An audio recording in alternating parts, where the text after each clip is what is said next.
Hello guys, welcome back to my channel. வீடியோக்குள்ளே போகிறதுக்கு முன்னாடி மறக்காம அந்த வீடியோக்கு ஒரு லைக்கை போட்டுருங்க.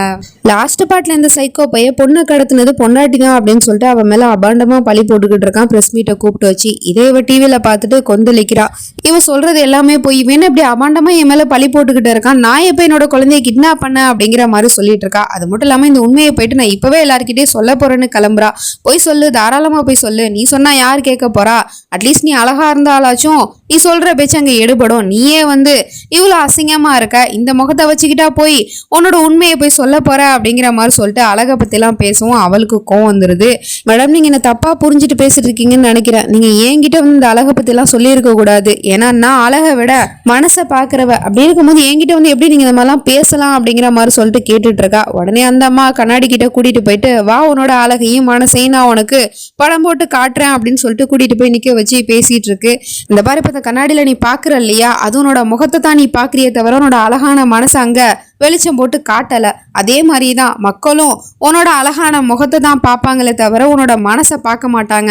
இதுக்கு முன்னாடி உன்னோட நல்ல மனசு உங்ககிட்ட இருந்துச்சு இல்லையா, அப்ப மட்டும் நீ என்னத்தை சாதிச்ச? அப்ப மட்டும் நீ சொல்றதெல்லாம் மக்கள் நம்ப ஆரம்பிச்சாங்களா? இல்ல உன்னதானே எல்லாரும் மட்டும் தட்டி பேசினாங்க. உன் குழந்தைய நீ 5 வருஷமா குழந்தைய பிரிஞ்சிருந்தியா, அதுக்கு காரணமும் இந்த அழகு தானே. ஏன்னா உங்ககிட்ட இந்த அழகு இல்லை அப்படிங்கிற ஒரே காரணத்துக்காக தான் உன் குழந்தையே உங்ககிட்ட இருந்து அவன் பிரிச்சான். அப்போ உன்னோட நல்ல மனசு மட்டும் இருந்து நீ என்னத்தை சாதிச்ச? உங்ககிட்ட நல்ல மனசு இருந்துச்சு இல்லையா, அந்த மனசையே அவன் பார்க்கல அப்படிங்கிற மாதிரி கேட்டுட்டு இருக்காங்க. அதுக்கெல்லாம் அவளுக்கு என்ன பதில் சொல்றதுனே தெரியல. இங்க பாருமா, உலகம் எப்போதுமே நம்மளோட நல்ல மனசை பார்க்காது. அப்படியே அந்த நல்ல மனசை நம்ம கிட்ட இருந்தாலும் அதை பயன்படுத்திக்கதான் பார்க்கும். ஆனா உங்ககிட்ட ஒரு அழகான முகமும் நல்ல நீ துணிமணி போட்டுக்கிட்டு நீட்டா இருந்த அப்படின்னா ஒன்னு இந்த உலகம் பார்க்குற பார்வையே வேற மாதிரிதான் இருக்கும். அதனால நீ ஃபர்ஸ்ட் ஒன்ன நீ மாத்திக்கணும், உன்னோட இந்த முகத்தை மாத்திக்கணும் அப்படிங்கிற மாதிரிலாம் பேசிட்டு இருக்காங்க. இவங்க பேசின பேச்சுலலாம் அவன் இன்ஸ்பயர் ஆகி ஆமா அவங்க சொல்றதெல்லாம் கரெக்டு தானே அப்படிங்கிற அந்த முடிவுக்கு வந்துட்டா. அதனால நீங்க என்ன சொன்னாலும் நான் செய்யறேன் அப்படிங்கிற அந்த முடிவுக்குமே வந்துட்டா. இந்த பக்கம் இவன் வெறிகொண்டு ஆட்களை விட்டுலாம் தேடிக்கிட்டு இருக்கான். பொண்ணு எங்கேயாவது கிடைக்க மாட்டாளா அப்படின்னு சொல்லிட்டு. ஆனா எங்க தேடியுமே கிடைக்கல போல டென்ஷன் ஆகி கத்திக்கிட்டு இருக்கான்.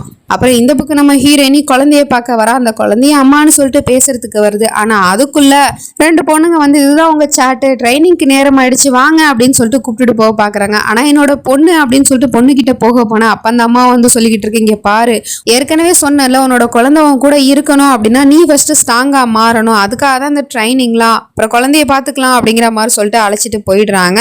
அதுக்கப்புறம் ட்ரைனிங்லாம் கொடுத்துக்கிட்டு இருக்காங்க. பாக்ஸிங்லாம் பண்ணிக்கிட்டு இருக்கா நம்ம ஹீரோயினி. அதுவும் அவனோட போட்டோ வச்சு வெறியேற்றிக்கிட்டு இருக்கு இந்த அம்மா.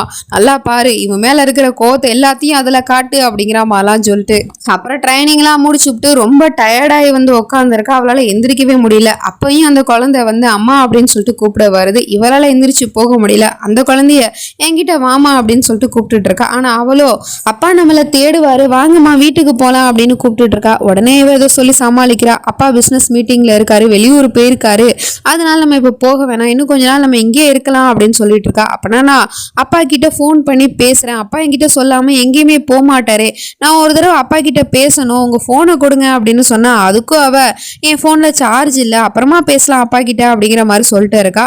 அதுக்கப்புறம் மறுபடியும் ஏதோ ட்ரைனிங் இருக்கு அப்படின்னு சொல்லிட்டு ஒரு பொண்ணு நம்ம ஹீரோயினை அழைச்சிட்டு போயிடுறா. இவ பார்க்கும்போது அங்க போன் இருக்கு, போன் இங்கே தானே இருக்கு அப்படின்னா நம்மளே அப்பாவுக்கு கால் பண்ணி பேசலாம் அப்படின்னு சொல்லிட்டு உடனே இவ அப்பங்காரனுக்கு கால் பண்ணிடுறா. அந்த பக்கம் அவனுக்கும் கால் போயிடுது. தாராவோட குரலை கேட்டு அடுத்த நிமிஷமே இவன் பதறி போயிடுறான். எங்க இருக்கம்மா, நீ என்ன பண்ற, நீ இப்ப எங்க இருக்க சொல்லு, நான் அப்பா உன்னை தேடி வந்துடுறேன் அப்படிங்கிற மாதிரிலாம் சொல்லிட்டு.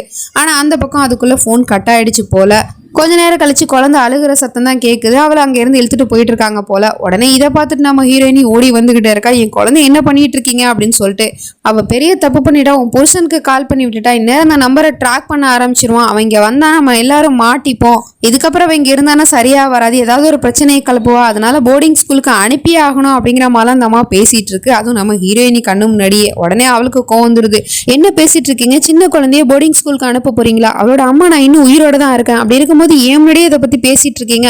ஆமா அவ தப்பு பண்ணிட்டா, கால் பண்ணிருக்க கூடாதான், அதுக்காக இவ்வளவு பெரிய தண்டனை என் பொண்ணுக்கு கொடுப்பீங்களா அப்படிங்கிற மாதிரி கேட்டுட்டு இருக்கா. அதுக்கு அந்த அம்மாவோ இங்க பாருமா, இதை நீ என் தண்டனையா எடுத்துக்கிற, உன் பொண்ணோட நல்லதுக்காக தானே நான் இவ்வளவு தூரம் பேசிட்டு இருக்கேன், நீயும் இவ்வளவு தூரம் மெனக்கட்டுக்கிட்டு இருக்க, அப்படி இருக்கும்போது அவ பண்ற சின்ன தப்புனால நம்மளோட பிளான் எல்லாமே மொத்தமா ஃபெயிலியர் ஆடும், அதனாலதான் சொல்லிட்டு இருக்கேன். அது மட்டும் இல்லாம உனக்கும் உன்னோட குழந்தை படிக்கணும்னு தானே ஆசை, இதனால அவளுக்கு நல்ல படிப்பும் கிடைக்கும், அப்புறம் அவளும் சேஃபா இருப்பா, அதுக்காக தான் சொல்றேன் அப்படிங்கிற மாதிரிலாம் சொல்லிட்டு நம்ம மண்டையை கழுவிக்கிட்டு இருக்கு. நல்ல எண்ணத்துல சொல்லுதா இல்ல இதுக்கு பின்னாடி எதுவும் இருக்கா அப்படிங்கறதெல்லாம் தெரியல. அதுக்கு அவளும் சரி சரின்னு சொல்லிட்டு எல்லாத்துக்கும் ஒத்துக்கத்தான் செய்யறா.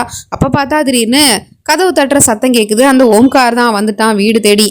கதவு திறங்க, யாரு உள்ள இருக்கிறது, என் பொண்ணு இங்கதான் இருக்காளா அப்படின்னு சொல்லிட்டு அவன் கத்திக்கிட்டே இருக்கான். ஆனா கதவு திறக்கிற மாதிரி தெரியல. ஒரு கடத்துக்கு மேல கதவு உடைச்சிக்கிட்டு உள்ளே வந்து பாக்குறான். ஆனா அந்த வீட்டுல வந்து யாருமே இல்ல.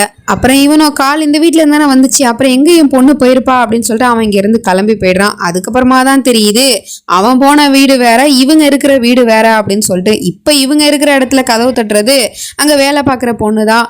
இந்த மாதிரி வந்து சொல்லிக்கிட்டு இருக்கா, உங்க ஓல்டு வீட்டுக்கு ஓம்கார் வந்து தேடிட்டு போனா அப்படின்னு சொல்லிட்டு. அந்த அம்மா உஷாரா நம்பரை வந்து அந்த ஓல்டு வீட்டில் இருக்கிற அட்ரஸ்ல வாங்கியிருக்கும் போல. ஸோ அதனால தான் அவன் அந்த வீட்டுக்கு போயிருக்கான். இவங்க இங்கே சேஃபா இருக்காங்க. இதுக்காக தான் சொல்றேன், இந்த மாதிரி ஏதாவது ஒரு பிரச்சனை வந்துகிட்டே இருக்கும். அதுக்காக தான் சொல்றேன், உன் பொண்ணை நீ போர்டிங் ஸ்கூலுக்கு அனுப்பி வைக்கிறதா நல்லது அப்படிங்கிற மாதிரி சொன்னதும் அவளும் சரின்னு சொல்லிட்டு ஒத்துக்கிறா. மனசு வரல, இருந்தாலும் பொண்ணோட பாதுகாப்புக்காக அவள் ஒத்துக்க செய்யறா. அதுக்கப்புறம் பொண்ணு போகும்போது அம்மாவை மிஸ் பண்றேன்னு சொல்லிட்டு டிராயிங்லாம் வரைஞ்சி வச்சுட்டு போயிருப்பா போல. அதை பார்த்துட்டு இவ அழுதுகிட்டே இருக்கா. இந்த அம்மா தான் வந்து சமாதானம் பண்ணிட்டு இருக்கு. எல்லாம் கொஞ்ச நாளைக்கு தான், நீ உனக்குன்னு ஒரு அடையாளத்தை உருவாக்கிக்கிட்டு நீ ஸ்ட்ராங்கான பொண்ணா மாறிட்டாங்கும் போது உனக்கு யாரோட தயவும் தேவையில்ல, நீயும் உன்னோட குழந்தைய பாதுகாக்கலாம் அப்படிங்கிற மாதிரி சொல்லிட்டு அந்த அம்மா லேப்டாப்ல ஒரு டீல் விஷயத்தை பத்தி பேசிக்கிட்டு இருக்கு. அதாவது 25 கோடி ரூபாய்க்கான டீலாம், அதை நீ தான் வந்து சைன் பண்ண போற அப்படிங்கிற மாதிரி சொல்லிட்டு. எனது நான் எப்படி இதை பண்ண முடியும் அப்படின்னு கேட்டா, ஆமா நீ தான் பண்ற. எப்போதுமே அந்த கம்பெனிக்காரவங்க அந்த டீலை உன் புருஷனுக்கு தான் கொடுத்துக்கிட்டு இருந்தாங்க. அவன் தான் இத்தனை வருஷமா அந்த டீலை வாங்கிக்கிட்டு இருந்தான். ஆனா இந்த வருஷம் அவனுக்குள்ள அந்த டீல் உனக்கு தான் கிடைக்கணும் அப்படிங்கிற மாதிரி சொல்லிட்டு இருக்காங்க. எதுக்காகனா அவனுக்குன்னு இப்ப பேரு புகழ் பணம் இருக்கிறதுனால தானே. நாளை பின்ன ஏதாவது ஒரு பிரச்சனை வந்தா கூட கோர்ட்டு கேஸுன்னு போகும்போது அவனால ஈஸியா அதனால வெளியே வந்துட முடியும். பணத்தை கொடுத்து வாய் அடைக்கிறான் இல்லையா, அது மாதிரி நீயும் உனக்குன்னு ஒரு சாம்ராஜ்யத்தை உருவாக்கிக்கணும். பணத்தோட சேர்த்து அழகும் இருந்துச்சு அப்படிங்கும் போது உன்னை வெல்றதுக்கு இந்த உலகத்துல யாருமே இருக்க மாட்டாங்க அப்படிங்கிற மாதிரிலாம் சொல்லிட்டு இருக்கு. அதுக்கு நான் இப்ப என்ன பண்ணணும் அப்படின்னு கேட்டா, ஃபர்ஸ்ட் இந்த முகத்தை மாத்தி ஆகணும் அப்படின்னு சொல்லிட்டு அழைச்சிட்டு போய் உட்கார வச்சு மேக்கப் போட போறாங்க போல. அதாவது இப்போதைக்கு தற்போதைக்கு முகத்துல இருக்கிற அந்த மார்க்கை வந்து மறைக்க போறாங்க.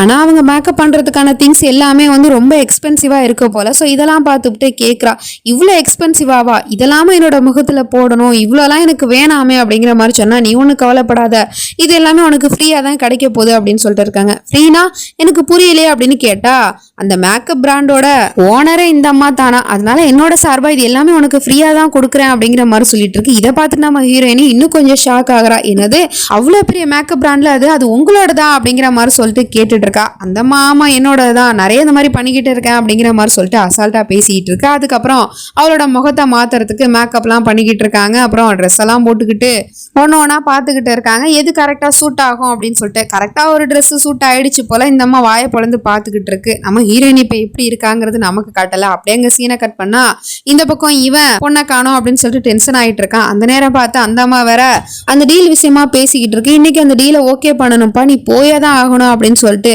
என் பொண்ணக்கான நான் தேடிக்கிட்டு இருக்கேன், டீலாச்சு மண்ணாச்சு அதெல்லாம் ஒன்றும் முக்கியமில்ல அப்படிங்கிற மாதிரி சொல்லிட்டு இருக்கேன். ஆனால் இந்த அம்மாவோ இல்லப்பா, எப்போதுமே அது வருஷம் வருஷம் நமக்கு தானே அந்த டீல் கிடைக்குது, இப்போ மட்டும் நீ போல அப்படின்னா அதுக்கப்புறம் அது வேற ஒருத்தவங்க கைக்கு போயிடுச்சு அப்படின்னா மார்க்கெட்ல நம்ம பேரு போயிடும்பா, அதுக்காக தான் சொல்றேன் அப்படிங்கிற மாதிரிலாம் சொன்னதும் சரிம்மா போறேன் அப்படின்னு சொல்லிட்டு அவனும் அங்கிருந்து கிளம்பிடுறான். இந்த பக்கம் நம்ம ஹீரோயினி இந்த அம்மாவும் அதே கம்பெனிக்கு தான் அழைச்சிட்டு போயிட்டு இருக்கு. அவளோட முகத்தை இப்போ வரைக்கும் நமக்கு காட்டலை. அப்புறம் கதவை திறந்து கேபின்குள்ள வரும்போது தான் தெரியுது நம்ம ஹீரோயினோட முகத்தை காட்டுறாங்க. பார்க்கறதுக்கு செம அழகா இருக்கா. அதுவும் பயங்கர ஆட்டிடியூடா சீனை போட்டு வந்துட்டு இருக்கா. அந்த ஆள் அவளை பார்த்த உடனே வாயை பொழந்துக்கிட்டு அப்படியே மெய் மறந்து பார்த்துக்கிட்டு இருக்காரு. இவளும் தன்னை அறிமுகப்படுத்திக்கிட்டு இருக்கா, மாயா அப்படிங்கிற பேரை சொல்லிக்கிட்டு. ஸோ இதுக்கப்புறம் நடக்க போகுது அப்படிங்கிறதுலாம் நம்ம நெக்ஸ்ட் பார்ட்ல தான் பார்த்து தெரிஞ்சுக்கணும். அது வரைக்கும் பை ஃப்ரெண்ட்ஸ்.